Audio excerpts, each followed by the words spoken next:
नमस्कार, श्री स्वामी समर्थ. बघा, लवकरच गुरुपौर्णिमा येत आहे आणि गुरुपौर्णिमेच्या निमित्तानं उद्यापासून म्हणजेच 23 जुलै ते 29 जुलै या 7 दिवसांच्या कालावधीमध्ये अनेक स्वामी सेवेकरी श्री गुरुचरित्र ग्रंथाचं पारायण करणार आहे.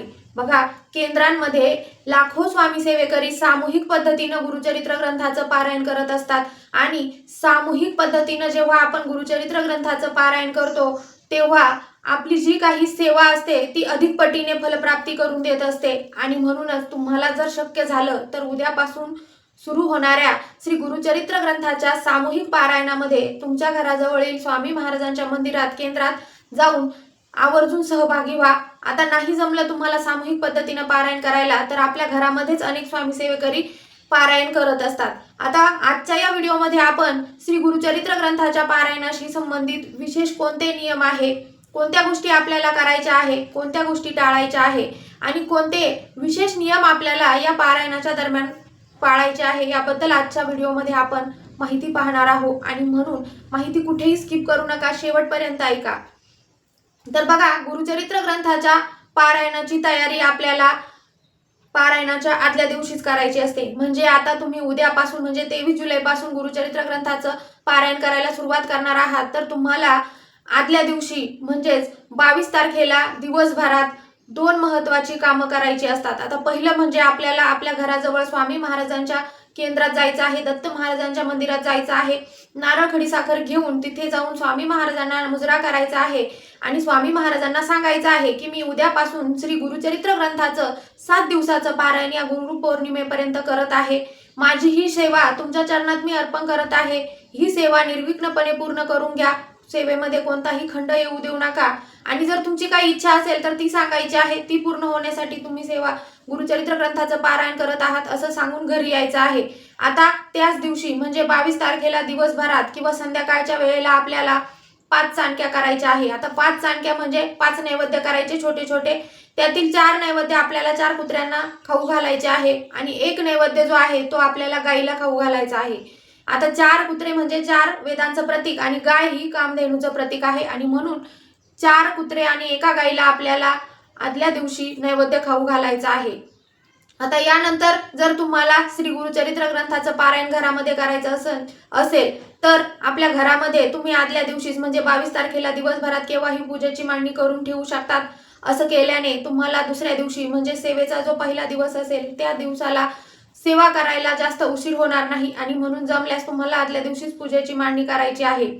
आता दुसऱ्या दिवशी सकाळी म्हणजे ज्या दिवशी पारायणाचा पहिला दिवस आहे त्या दिवशी सकाळी लवकर उठून आंघोळ करायची आहे आणि आंघोळ झाल्यानंतर आपली जी नेहमीची देवपूजा आहे ती करून घ्यायची आहे. आणि यानंतर आपण जिथे पूजा मांडणी केली तिथे गुरुचरित्र ग्रंथासमोर बसून आपल्याला संकल्प करायचा आहे. आता संकल्प फक्त पहिल्या दिवशीच करायचा आहे. बघा, कोणतीही सेवा जेव्हा आपण संकल्पानं सुरू करतो तेव्हा आपण त्या सेवेशी बांधले जातो आणि ती सेवा वेळेत आणि नियमांचं पालन करून पूर्ण करण्याची आपली जबाबदारी असते आणि म्हणून पहिल्या दिवशी आपल्याला संकल्प करायचा आहे.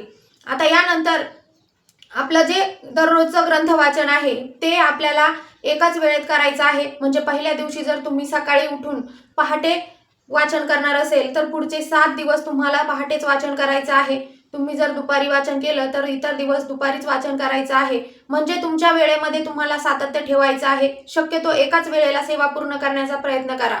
आता पुढचा नियम म्हणजे जेव्हा आपण ग्रंथ वाचन करत आहोत तेव्हा ग्रंथ वाचन अगदी हळू आवाजात करायचं नाही किंवा मनातले मनात करायचं नाही.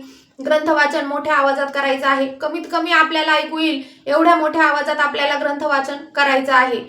आता पुढचा नियम म्हणजे ग्रंथ वाचन करत असताना जमल्यास तुम्ही मराठी जो भावार्थ आहे तो वाचण्याचा प्रयत्न करा आणि नंतर अध्यायांना सुरुवात करा. कारण जेव्हा आपण मराठी भावार्थ वाचतो आणि मग मुख्य अध्याय वाचतो त्यानंतर आपल्याला वाचत असताना त्या अध्यायांमध्ये जे काही प्रसंग आहे ते कशा प्रकारे झालेले आहे ते समजतं. म्हणजेच मराठी भावार्थ वाचल्यानंतर आपण वाचन केलं तर आपल्याला संपूर्ण अध्याय कशाबद्दल आहे ते लक्षात येतं.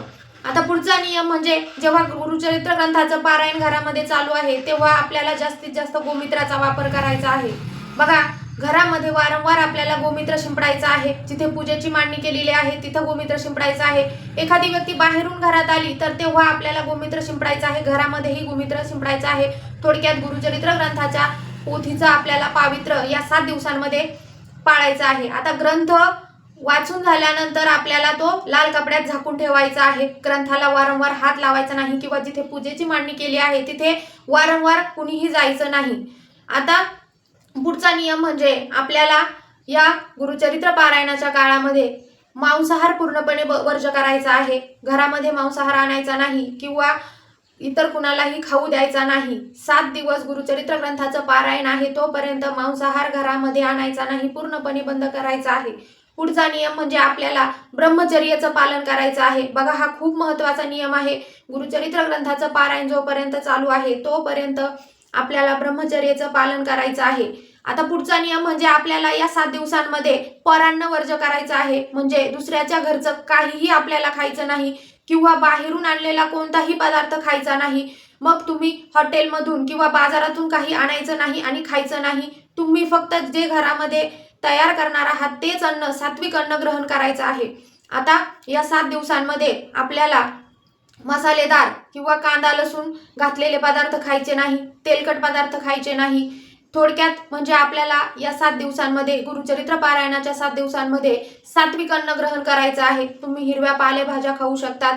एकच धान्य तुम्हाला 7 दिवस खायचं आहे। जर तुम्ही पहिल्या दिवशी चपाती खाली तर 7 दिवस चपाती खा, पहिल्या दिवशी भाकरी खाली तर 7 दिवस भाकरीच खा। त्यानंतर आपल्याला कडधान्य खायचे नाही, मोड आलेले धान्य खायचे नाही, द्विदल धान्य म्हणजे शेंगदाणे सुद्धा आपल्याला खायचे नाही, डाळी पण आपल्याला खायच्या नाही। त्याचबरोबर भात आपल्याला पारायणाच्या काळात खायचा नाही, साबुदाण्याची खिचडी आपल्याला खायची नाही। मग खायचं काय तर बघा, दुधाचे पदार्थ किंवा तुम्ही चहा पिऊ शकतात। त्याचबरोबर तुम्ही फळं खाऊ शकतात। हिरव्या पालेभाज्या खायच्या आहे, कांद्याची भाजी, मेथीची भाजी आणि शेपूची भाजी शक्यतो खाणं टाळायचं आहे। त्याचबरोबर मग ज्या काही फळभाज्या आहेत त्या सुद्धा तुम्ही खाऊ शकतात। आता पुढचा नियम म्हणजे पारायण जोपर्यंत आपलं गुरुचरित्र पारायण चालू आहे तोपर्यंत आपल्याला झोपताना खाली जमिनीवर चटई किंवा घोंगडी टाकून झोपायचं आहे। आता जर तुम्हाला काही त्रास असेल तर तुम्ही बेडवर झोपू शकता, पण बेडवर जी गादी टाकलेली आहे ती काढून घ्यायची आहे आणि त्या बेडवर आपल्याला चटई किंवा चादर टाकून त्यावर झोपायचं आहे। शक्यतो तुमचे जे अंथरायचे आणि पांघरायचे कपडे आहेत ते वेगळे ठेवा। त्याचबरोबर आपल्याला पारायण चालू असताना सोफ्यावर बसायचं नाही किंवा गादीवर बसायचं नाही, तुम्ही खुर्चीवर बसू शकतात, खाली जमिनीवर बसायचं आहे।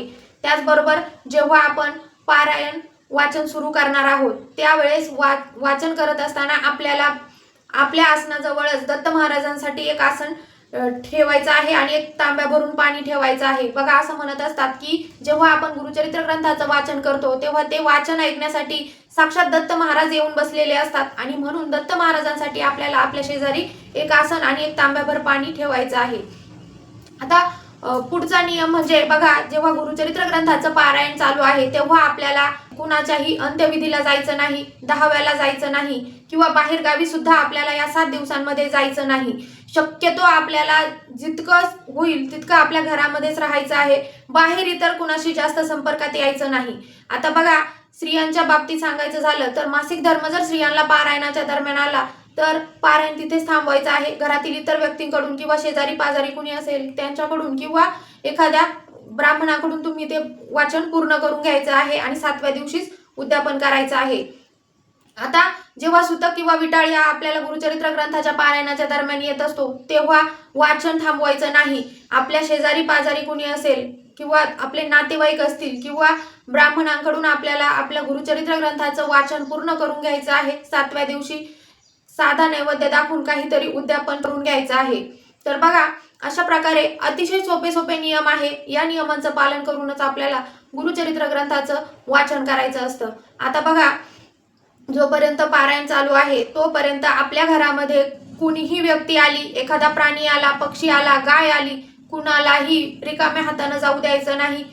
काहीतरी खायला किंवा प्यायला आपल्याला द्यायचं आहे। गाय आली, चिमण्या आल्या किंवा एखादा कुत्रा आला तर त्यांना सुद्धा काहीतरी खायला किंवा पाणी प्यायला आपल्याला द्यायचं आहे। जर एखादा पाहुणा व्यक्ती आला तर त्याला सुद्धा आपल्याला चहा किंवा काहीतरी खायला द्यायचं आहे आणि मगच आपल्या घरातून जाऊ द्यायचं आहे। अशा प्रकारे पारायणाच्या काळात आपल्या घराच्या दरवाजात येणाऱ्या प्रत्येक व्यक्तीला, प्राण्याला, पक्षाला आपल्याला आदरातिथ्य करायचं आहे, कारण दत्त महाराज कोणत्या रूपात आपल्याला दर्शन द्यायला येतील हे आपल्यालाही माहित नसतं। अगदी सूक्ष्म स्वरूपात सुद्धा दत्त महाराज आपल्याला दर्शन देत असतात या 7 दिवसांमध्ये आणि म्हणून आलेल्या प्रत्येक व्यक्तीला आपण आदरातिथ्य करायचं आहे। आता पारायण जोपर्यंत चालू आहे तोपर्यंत कुणाशीही भांडण करायचं नाही, मनामध्ये वाईट शब्द आणायचे नाही, कुणाविषयी वाईट विचार करायचा नाही, कटू शब्द कुणाला बोलायचे नाही, सतत जास्तीत जास्त नामस्मरण आपल्याला करायचं आहे. श्री स्वामी समर्थ, श्री स्वामी समर्थ किंवा दिगंबरा दिगंबरा श्रीपाद वल्लभ दिगंबरा या मंत्राचं नामजप जास्तीत जास्त आपल्याला या 7 दिवसांच्या कालावधीमध्ये करायचं आहे. आता सर्वात महत्त्वाचा नियम म्हणजे गुरुचरित्र पारायण चालू असताना आपल्याला दररोज संध्याकाळी न चुकता विष्णू सहस्रनामाचं पठण करायचं आहे.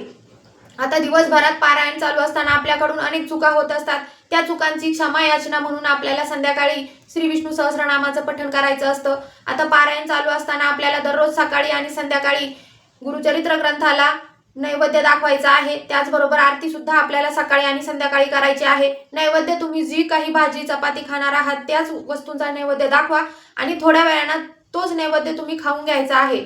तर बघा, अशा प्रकारे आपल्याला या 7 दिवसांमध्ये श्री गुरुचरित्र ग्रंथाचं पारायण चालू असताना नियमांचं पालन करायचं आहे.